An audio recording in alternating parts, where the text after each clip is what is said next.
Hello out there. This is Old Buck Dave, and I'm also looking for somebody else that I know called Old Buck Dell. Old Buck Dale is here. Okay, welcome, Dale. I mean, we said we weren't going to Zoom anymore, but you had some problem getting across state lines, I guess. So tell me where you are. Where are you today? Well, I'm actually at a friend's house in Rockmart, Georgia. Rock Rockmart, Rock Mart. Okay, yeah, it's a Rockmart, place Georgia. Yeah, by rocks there. yeah. An old buddy of mine went to school a little bit, went to the same schools we did. His name is Matarats. Old, Matarazzo. yeah, Wow, yeah. that's a name. That's the name of the it house. was it was it was Zebich and Matarazzo. Those guys are inseparable. I think Zebich passed away, but Matarazzo is still alive. He's in it. Matarazzo. Yeah, he's in his 80s. So Wow. Okay. he's a good guy. I told me he was going to write a letter. Did you get I something from I him? got a letter here from George, and he says Dale knows my real name, so that's Matarazzo. Yeah, That's Matarazzo. yeah. Let me read this to you. You know, you can talk about it. All right. So you're at his house there. I mean, I'm actually at his house. He has a he nice doesn't want to place. talk though. He doesn't want to go. No, I'm not going to interview him. Okay, let him sleep. All right. It says Dave, I don't believe I've met you. Anyhow, I was talking to Dell today, and the old teachers we had. I'm Mhm. older than you guys, and I had Mrs. Van Kirk, and she had white hair when I had her. And this is way back when we talked about Mrs. Van Kirk, our Latin teacher, and Dell and Apulus Capulus. Anyway, so she didn't teach Latin at the time. I can't remember what she taught me. Mrs. Brandfast taught Latin, and I also had Miss Neff. Those were the good old days that no one will ever see again. I've known Dale since he was carrying his kidney around in a jar. Oh man. Well, Yeah, you remember that, don't you? we touched on that in a segment too. Yeah. Yeah, we touched on it. But old Matarazzo is he's quite a character. He's a good guy and has this institutional memory of way back.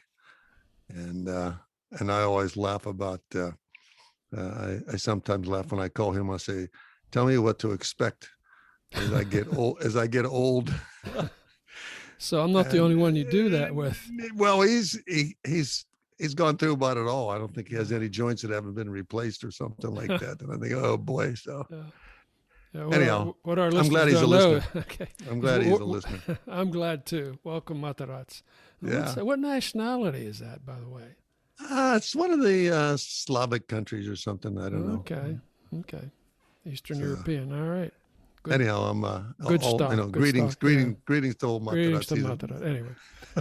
Yeah. Our Czech Republic might Yeah. even know who those It guys might are. be. Yeah. Yeah, Yeah. long Well, lineage over there or something. Who yeah. knows? Say, listen, I understand that you had a physical here recently.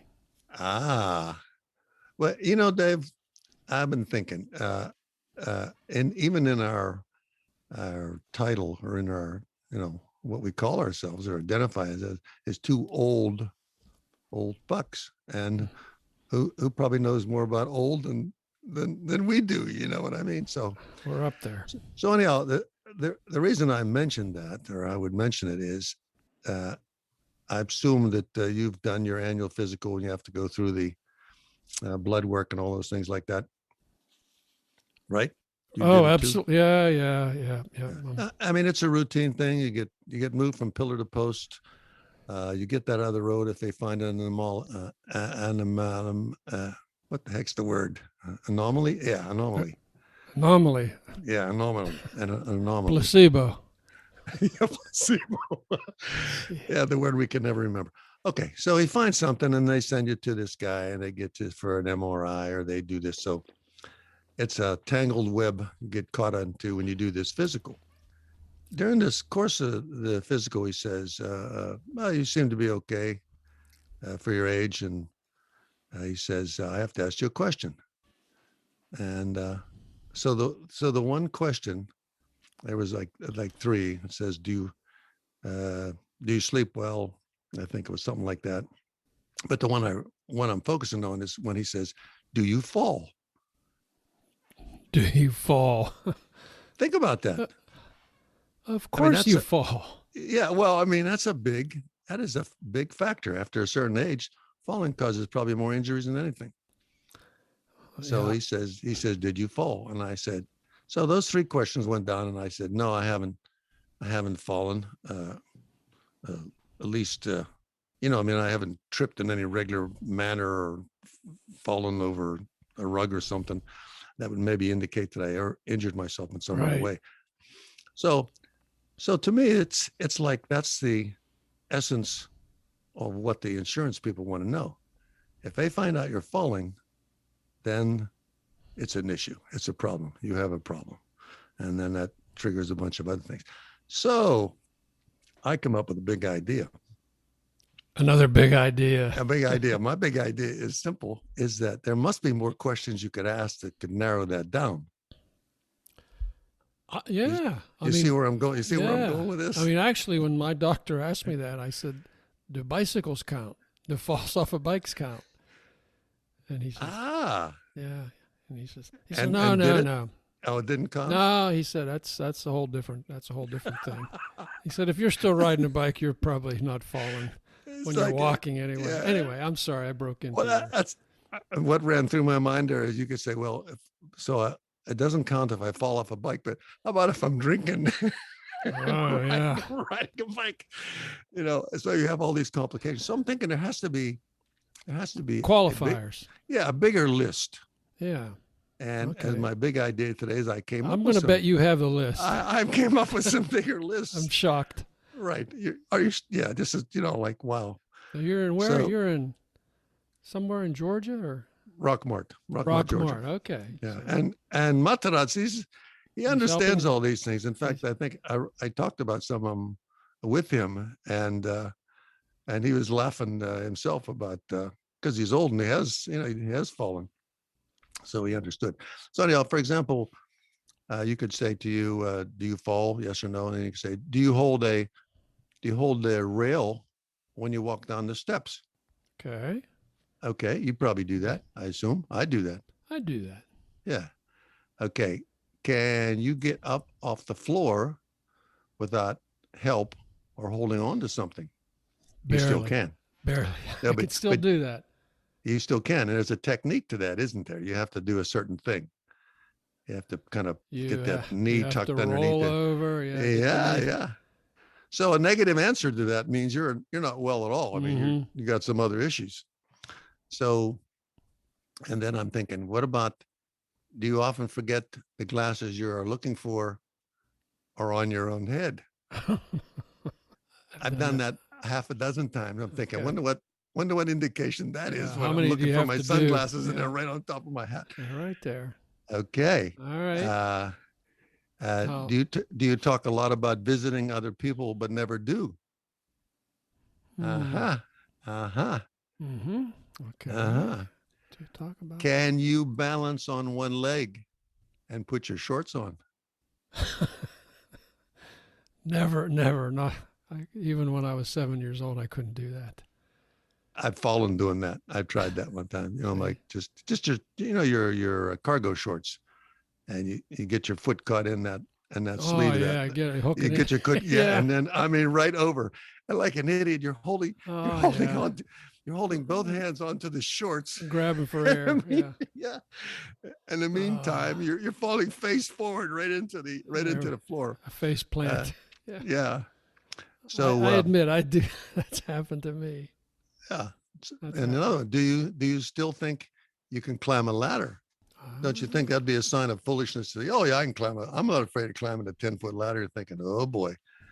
I mean, he's marking this down. The doctor's marking all these things down. And someone's saying, this guy's going to hurt himself. We better keep an eye on him. Yeah. Okay. Do you understand that all the good stuff you like has too much salt in it? There you go.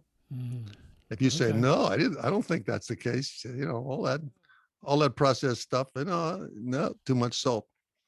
And, I had a little BP issue, and that's what he said the diagnosis was for that. So too much salt. Too much salt. Do you bump into walls by turning a little corner too quickly or too sharply? Have you done that yet? You're really splitting hairs here now, buddy. But you know what I'm talking about there, don't you? Yeah, I've done that. Yeah. Yeah, I've done that. This doesn't mean you're crazy. This just means you're getting old. My wife said, this house is getting too small. There's something wrong here. You start taping, it starts taping rubber cushions to the corner of the bathroom wall. Yeah. Let's see. Do you really think you can still eat as much? That's another one I think is a good sign. I learned that the hard way a couple times on a sub sandwich.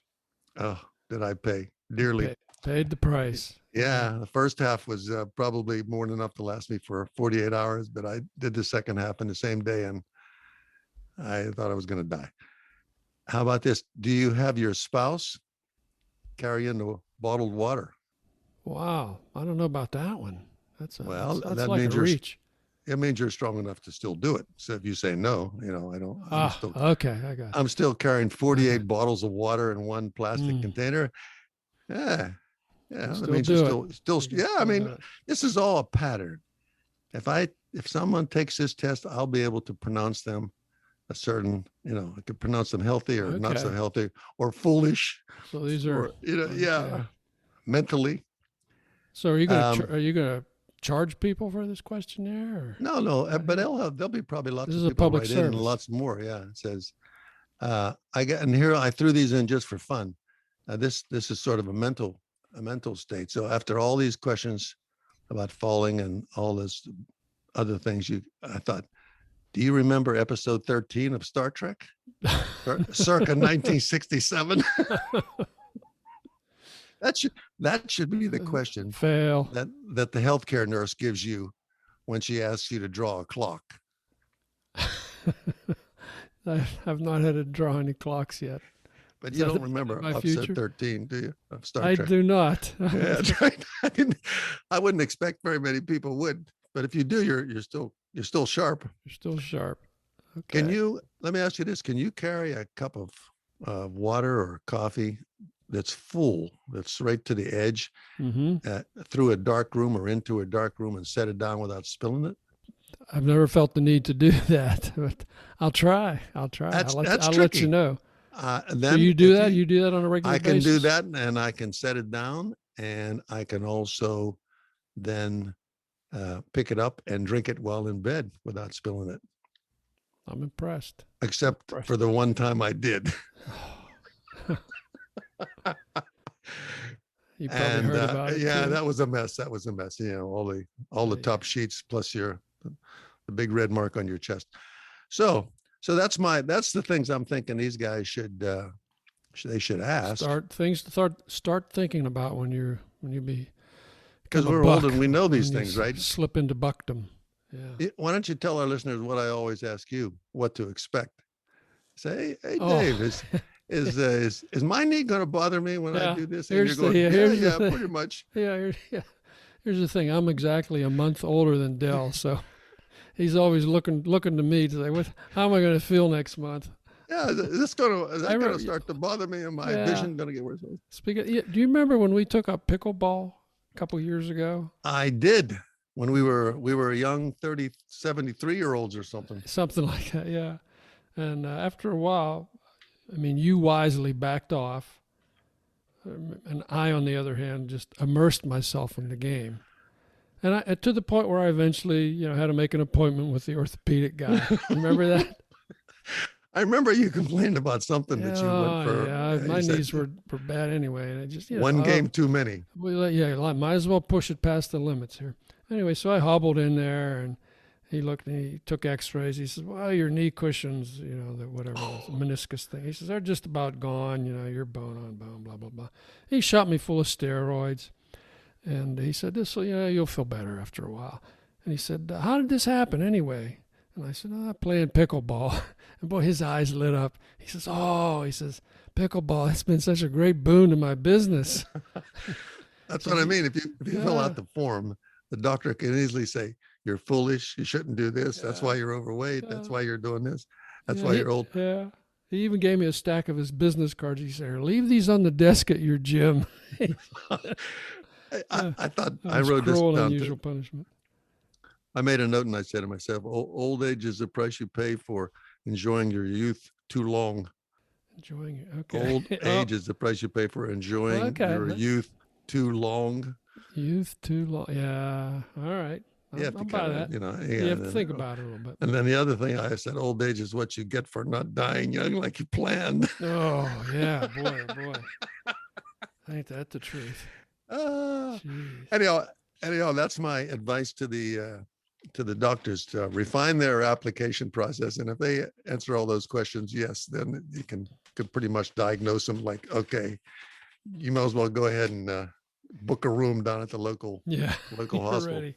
All So right. all our listeners out there in Buckland, if you're an older, and you understand exactly what we're talking about, and you might have experienced some of these things and even more, don't hesitate to fire an email into BUCKSTWOOLD. That's TWO at gmail.com, and tell us your experience. What else you would advise? What else you could add to that list?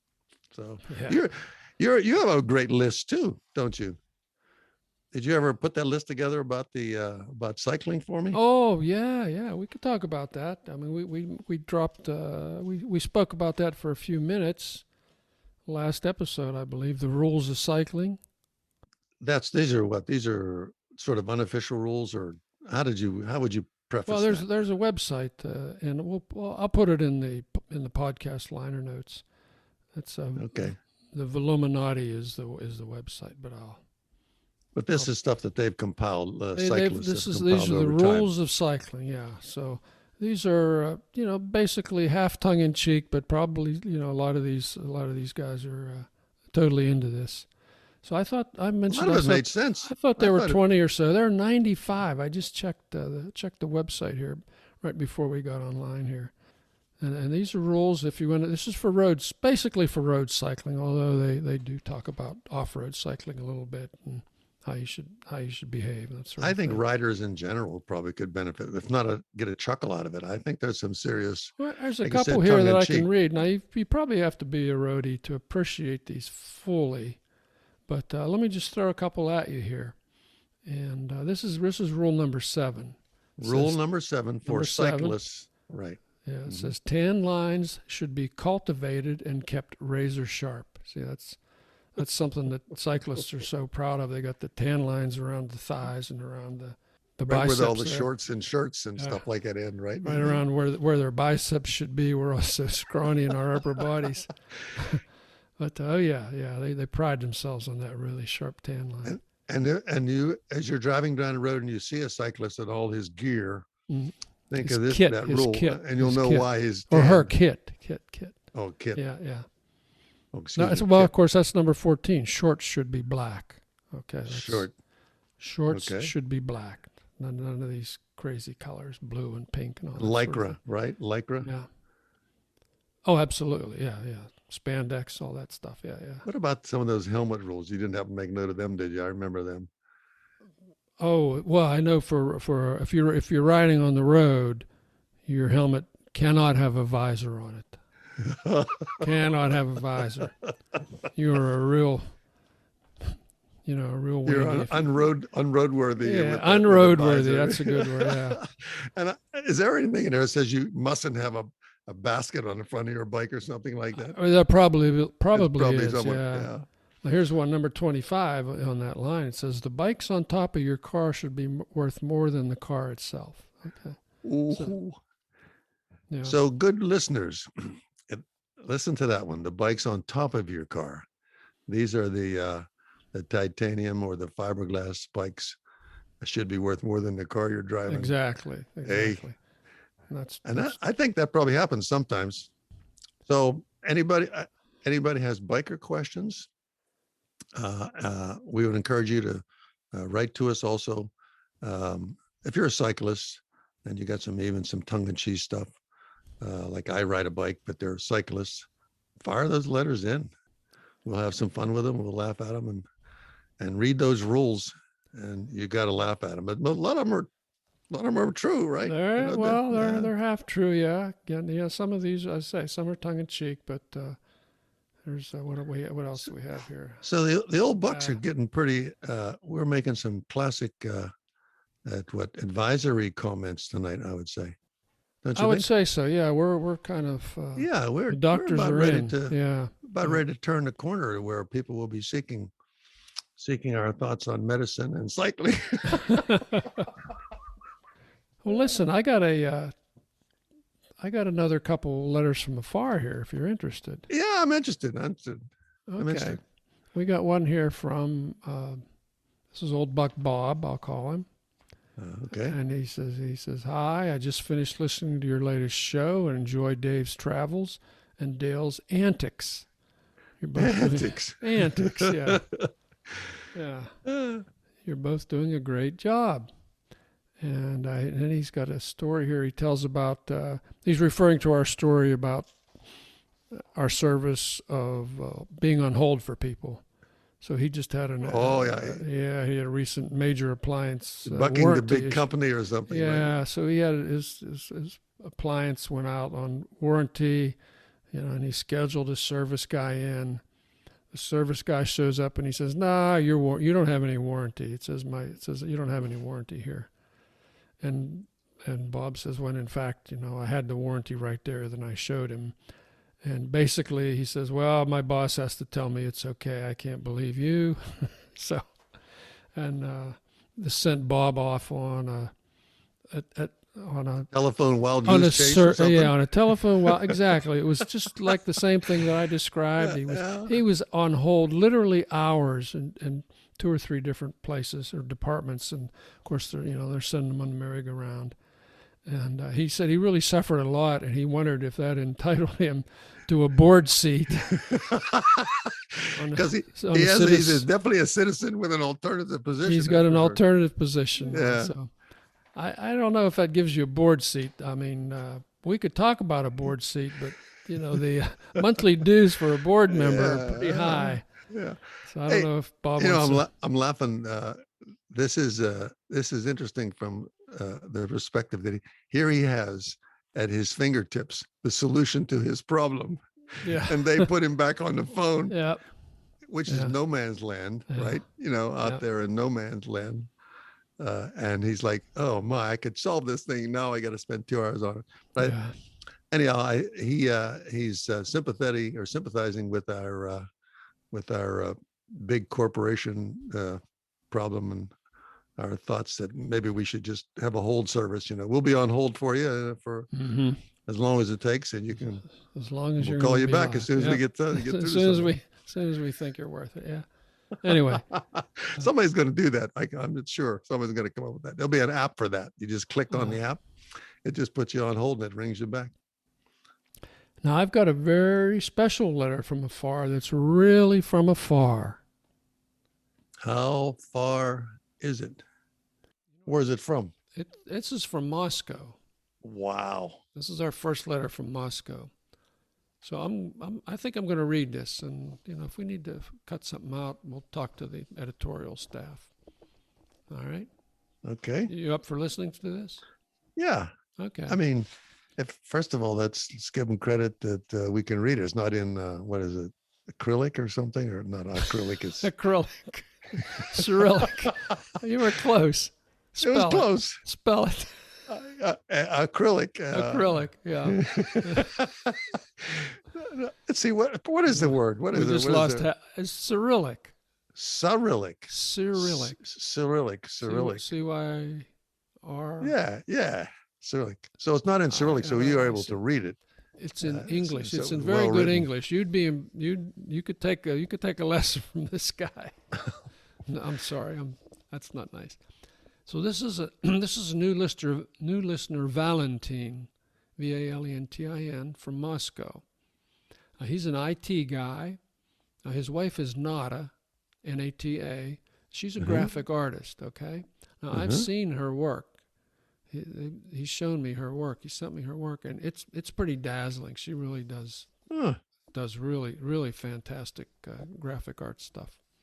Now, in 2019, they made their first visit to the United States, and they drove 9,000 miles in a month to see the United States. Wow. Yeah. So he's familiar with old Buck territory. That's probably why. Well, yeah. I mean, it's a great letter. It's very detailed, And he starts off by saying how much he enjoys listening to us, and then he relates 2 episodes from his trip. We've said before, we're non-political here. We're staying out of the political arena. But these are Valentin's honest comments. I felt they were worth hearing, okay? Mm-hmm. So here goes his letter. Now, it's a very, very long letter. I'm going to read parts of it. He says, about our U.S. trip, it's hard to select from all the memories and impressions that I bring home from the trip. It's like our first sunrise on the Pacific shore, or those little light-reflecting pimples mounted between the road lanes, those reflectors, down the medial strip. I understand. We had a ride of 9,000 miles long, and almost all the time I was worried that my tires could be damaged while I changed lanes. So I tried to squeeze between them, sometimes with success. It was funny. I do that now. Yeah, okay, see? He says, okay, now I'm going to tell you about 2 bright events, Montana steak and California cops. Okay, the first one's Montana steak. I-94, approaching Billings from the east, middle of the day, nice early October weather. Rolling west, enjoying the Montana scenery, hills and plains. I really love open range, so Montana plains are awesome. Montana forever. So we're rolling, and it's time to make a stop, fill the tank, buy some coffee, etc., etc. So there's a little town named Custer. It is so little that I'm not even sure it's a town, more like a settlement. So we exit from I-94 and make a stop at a gas station, and I see a joint named Junction City. I ask Nada, why not have lunch here? We have a lot of time before dinner, and I'm a little hungry. Let's see how it looks inside an authentic American bar. We go in, look around, and it's really a classic joint with all its paraphernalia, pool, decorated walls, and all that. We took a table, and I decided to have a sirloin steak. Oh boy, what a steak it was. I'm not any expert in food or meat, but I can tell good food from everyday fuel. I think it was the most delicious, fresh, and perfectly cooked steak I ever had or will have. I will remember it forever, and I will always regret that I didn't order a bigger portion.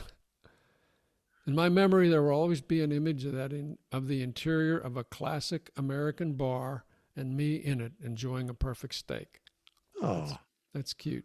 That's kind of nice. makes me want to go there myself to check that out. Yeah. I mean, we do have some really good steaks in this country. If you're traveling like that and you're willing to, get off at an exit that's not marked with a big McDonald's sign or something. Yep. You never know what you're going to find there. You just never know. So, well, I'm glad he enjoyed that. Yeah, is there more? Nice. That was great. Now, this is California cops. Okay, this is the second incident that he's reporting on here. He says, I don't remember which town, but it was the day we left Oregon and entered California. After stopping for the night in some motel, we went to search for dinner. Interesting, it looks like it is about food again, but it's not. Okay, so he says, I'm not going to talk about food again. Took a walk and soon enough found a family restaurant like Red Lobster, something like that. So we said, why not? We went in, and he said, to understand what happens to me next, I should explain some Russian mental templates. Basically, we have an oppressive and repressive regime here in Russia. Have now and had before perestroika. A militiationer, now a policeman, is not a public servant and your friend. It is a government power tool to maintain order on the streets. Perfect order is when no one is on the streets. So when you see a policeman here, he means in Moscow, you try to distance from him as far as you can, just in case. Back to the restaurant. We step over the sill. I take a look around and I see a lot of cops. They don't sit and eat. They walk between the tables and converse with people. The place is full. Barely 2 tables are vacant and at least 10 policemen on the floor. My first reaction from my backbone is, it is a raid. Run, Forrest, run. That's great. Really? The next second I realize it's not a police operation. It's some social event, and I relax a little. After we took a table, one policeman came and we talked a little. Turns out it was a fundraising event for some Children with Disabilities organization. where the local police have some participation. All in all, it was a very nice dinner, very friendly and polite policemen, noble cause. For me, it was such a bright emotion wave. I clearly remember that one or two minutes as I walked in, take a table and talk to a policeman. And I don't remember anything else. What the town was, what we ate, what we did after dinner, nothing. Like Dell, who remembered that song on the radio and the DJ asked him to flash the headlights, but nothing before or after. Isn't that great? He says, but I have a couple of photos, a picture of the policeman. He kindly permitted me to take a photo and some police cruisers parked near the joint. I think it was the first and last time I saw the policeman nearby, excluding in Washington, D.C., where we just walked in the middle of another social event. Somehow law enforcers managed not to be in our way for all the month that we traveled. You can't say that about Moscow, Russia, alas. He says, wow, this letter took much more time than I expected. While writing it was fun and a good practice for me, and I hope reading it was entertaining from you. All the best, Valentin. So very interesting. I think that's a great letter. Yeah. I mean, it's gives you he's writing from the heart here, you know. You might want to. You know, here's our country seen from eyes from afar, and right, giving his honest impression. So well, thank to that listener, Valentin. Thank Valentin. You. All the best to you from this old buck. And from this old buck. Okay, as we come to the end of another episode, Dell just texted me that he and Matarazz have just gone out for some beer and pickled pig knuckles, so good luck to you guys. And from Dave and Dell, we are the 2 old bucks. Adios.